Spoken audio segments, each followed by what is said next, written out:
Praise the lord. ఈరోజు దేవుని వాక్యము 98వ కీర్తన 4వ వచనము. యెహోవాను బట్టి ఉత్సహించుడి, ఆర్భాటముతో సంతోషగానం చేయుడి, కీర్తనలు పాడుడి. ఇక్కడ చూడండి, దేవుని బట్టి ఏం చేయాలట? ఉత్సహించాలట, ఆర్భాటంతో సంతోషగానం చేయాలట, కీర్తనలు పాడాలట. 3 రకాల పనులు ఇక్కడ కనిపిస్తున్నాయి.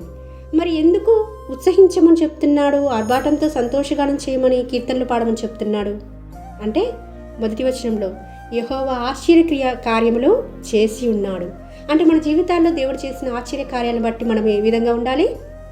ఆయన బట్టి ఉత్సహించేవారిగా, ఆర్భాటంతో సంతోషగానం చేసేవారిగా, కీర్తనలు పాడేవారిగా ఉండాలని ప్రభు మనతో స్పష్టంగా మాట్లాడుతున్నాడు.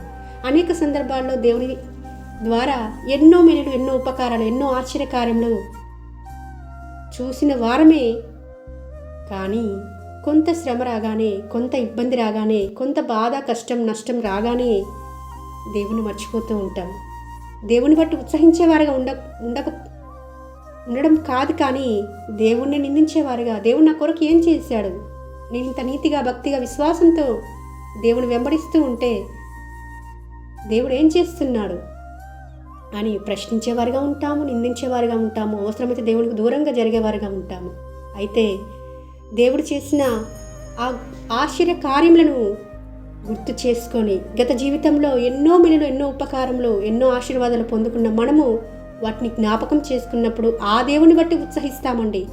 ఆ దేవుని బట్టి ఆర్భాటంగా సంతోషగానం చేస్తాము, కీర్తనలు పాడతాము. ఏ పరిస్థితులైనా సరే, మనకు వస్తున్న ప్రతి ఇబ్బందుల్లో, ఇరుకుల్లో, సంతోషంలో, దుఃఖంలో, ప్రతి పరిస్థితిలో కూడా దేవుణ్ణి కీర్తించేవారిగా, సంతోషగానం చేసేవారిగా, ఆయనను బట్టి ఉత్సహించేవారిగా ఉన్నప్పుడు దేవుడు మన పట్ల జోక్యం చేసుకుంటాడు.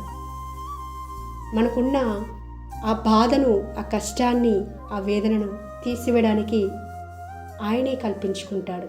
కాబట్టి ఫిలిప్పీ రాసిన పత్రిక 4వ వచనం ప్రకారము ఎల్లప్పుడూ ఆనందంగా ఉండడం అంటుంది.